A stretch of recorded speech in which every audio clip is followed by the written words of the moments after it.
Big round of applause for Ethan and Christina. Here they are.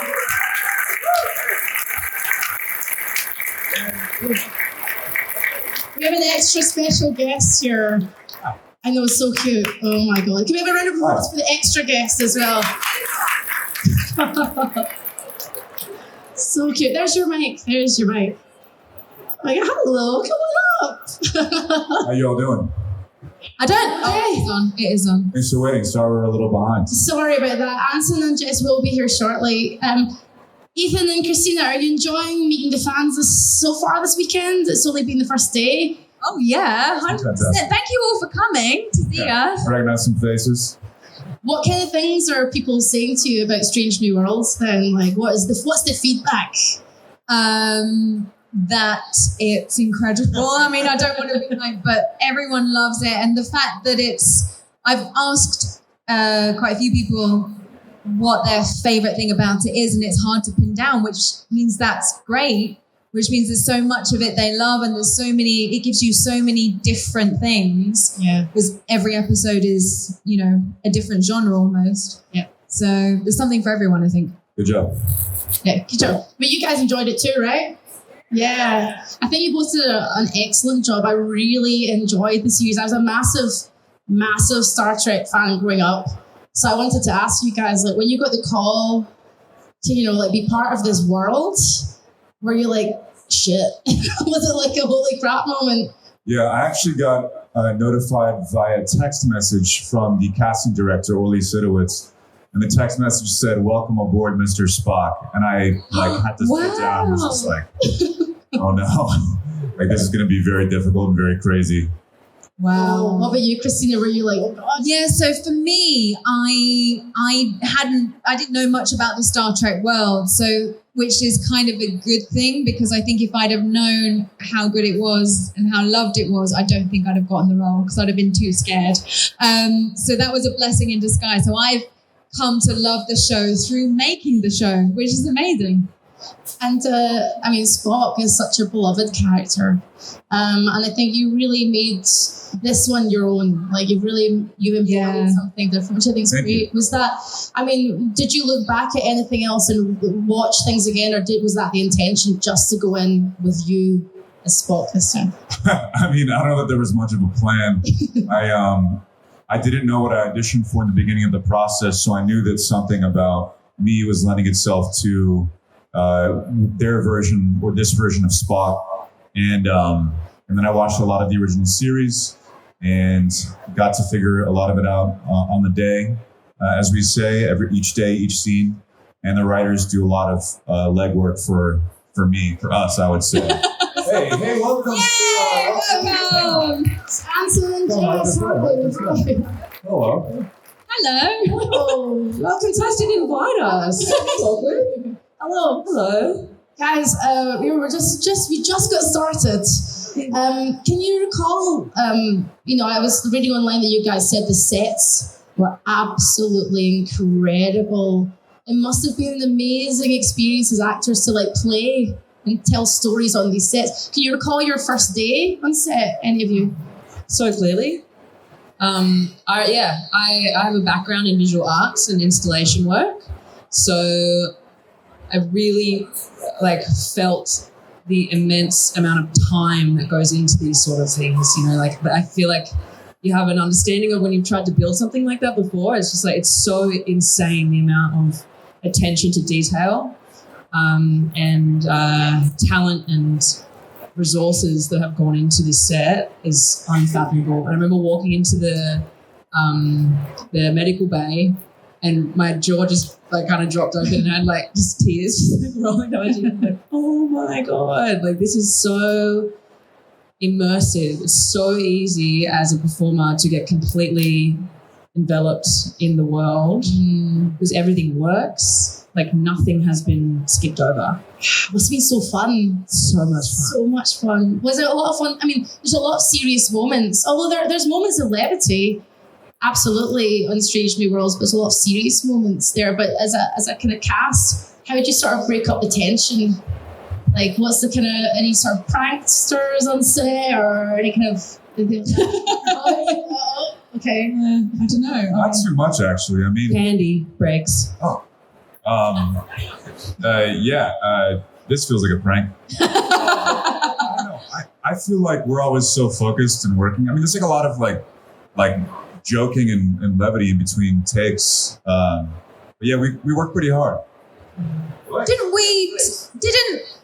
Oh yeah, when we have frakes, there's lots of jokes. Oh yeah. Didn't also, you learn some choreography to the me and Sally had taught. Yeah, she and Sally will teach me some dance moves. The dance routine to chorus line. The opening dance. That's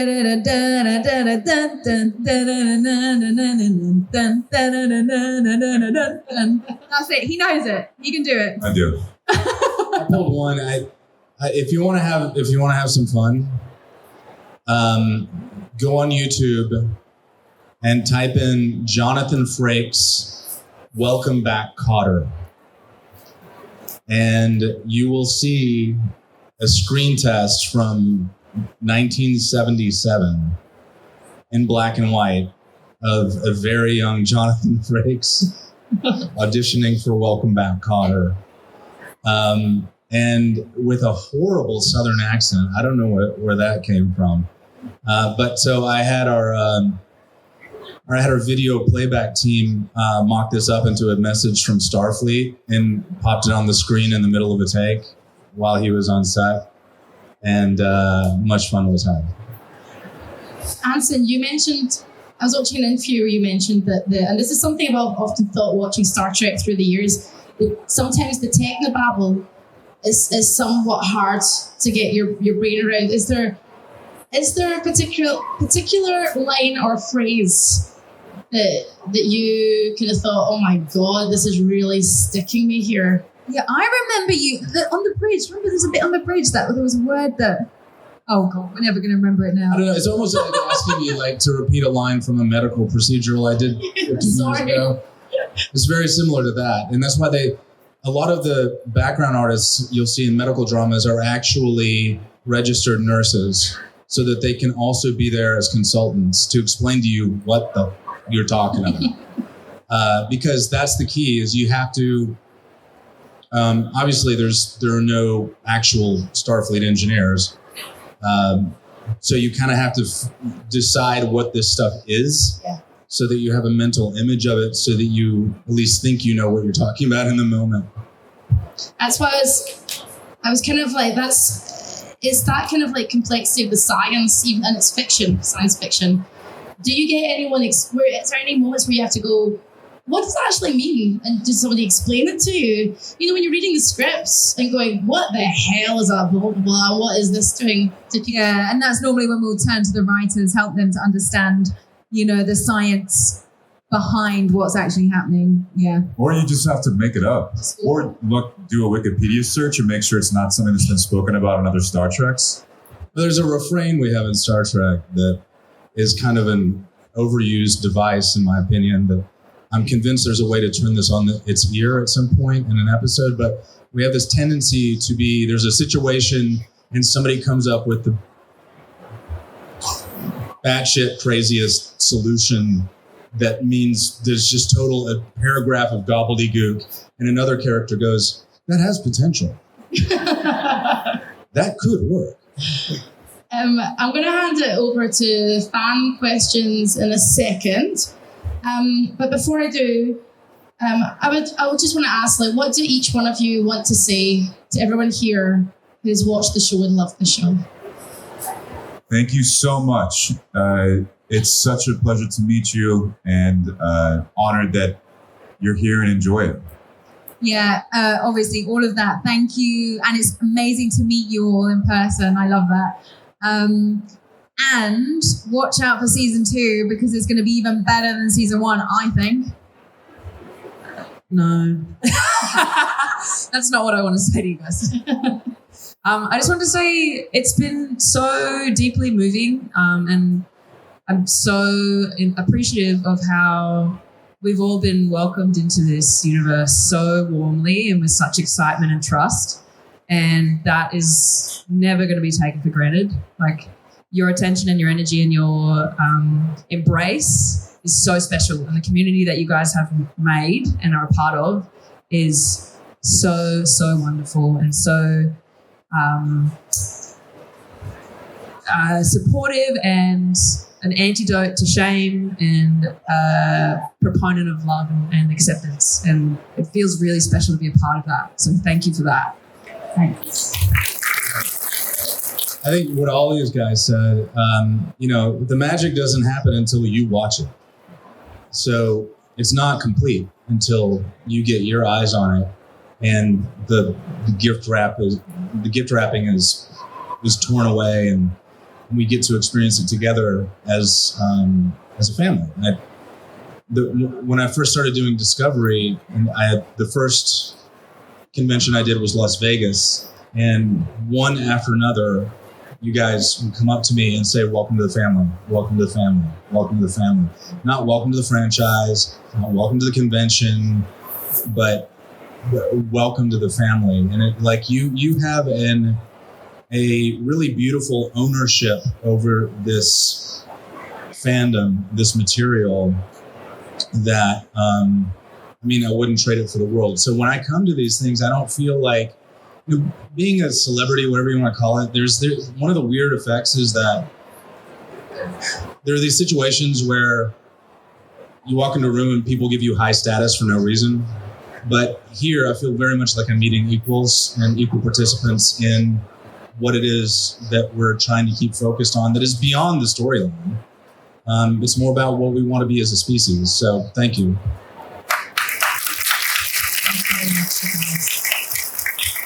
Okay, my friends, get your wee hands straight up in the air. Oh, straight up! Oh my goodness, right over here. Just me. And please say your name clearly into the mic and direct your question. What's your name, my dear? Hi, my name's Carrie. Hi. First of all, thank you all so much for coming. Thank you so much. I'd like to ask you, I want to kind of fast forward to pre-production, season 3. And the writers say to you guys, we've run out of ideas for your characters. We just don't know what to do. And they say to you, okay. They've all been done. So if you had carte blanche to just kind of do what you wanted with your character, bear in mind we haven't seen season 2 yet, but where would you want to go, both as your character and as an actor? Where would Western. you want to? Yeah. I want to do a Western. Oh, a Western Star Trek. Thank you. Guys? That's a really good question. There's this concept in, I want to say, Chinese cinema called blood debt, where someone comes from your past and needs a really important favor from you because they've bled for you in some way. And that's sounds so severe, but it's kind of like a revenge thing. And it'd be cool to do some sort of revenge thriller with Spock.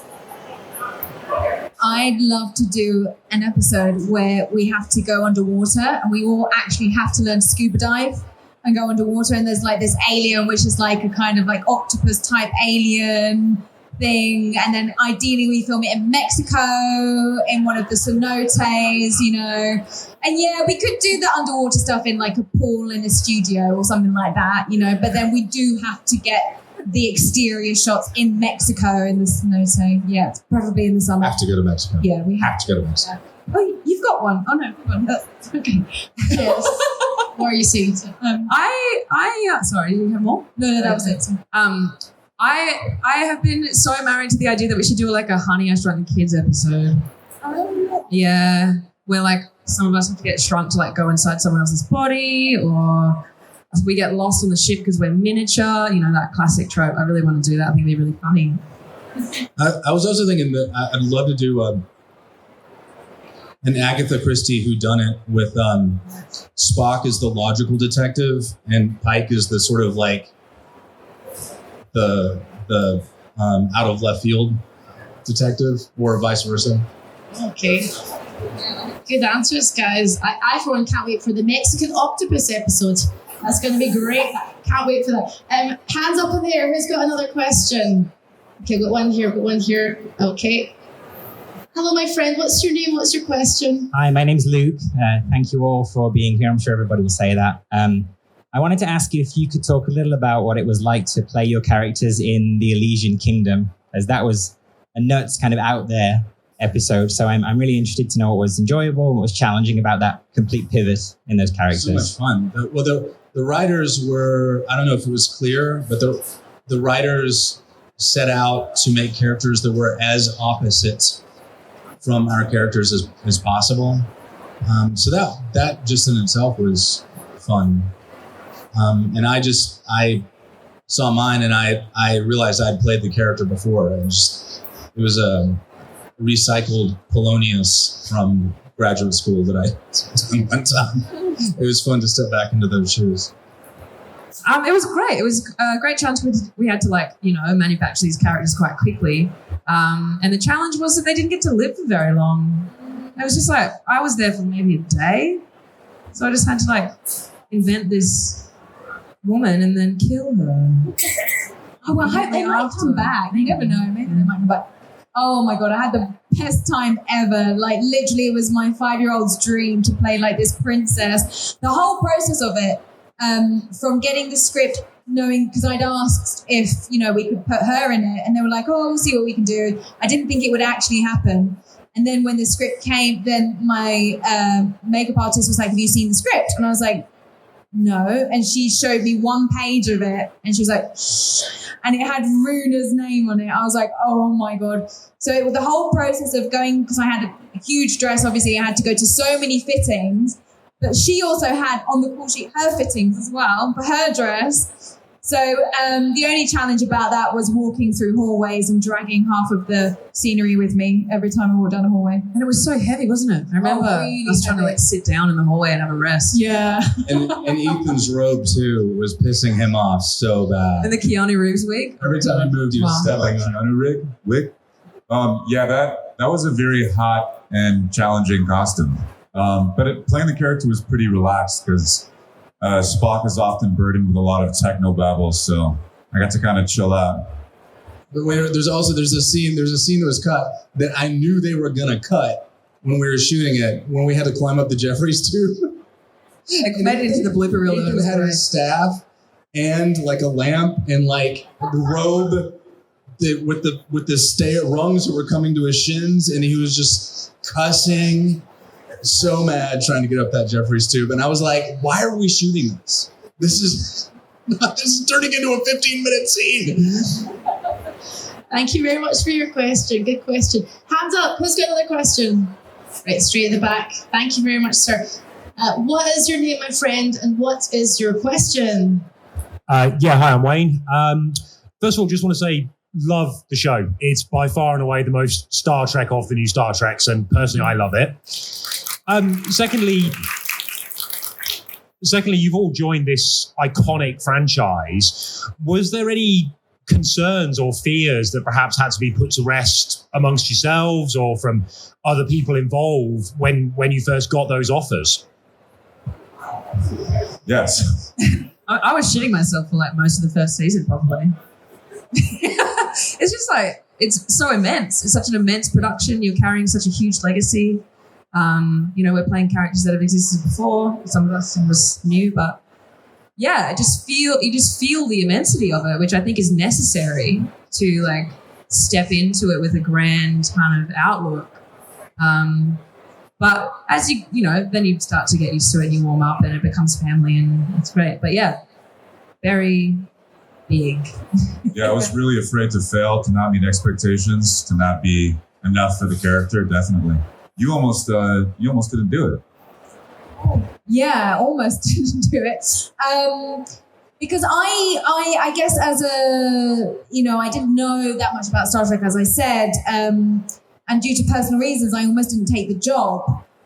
And I'm so glad I did because I have such an incredible time. No, these guys. But like I said, if I'd have known how big of a thing it was, I don't think I would have got the job.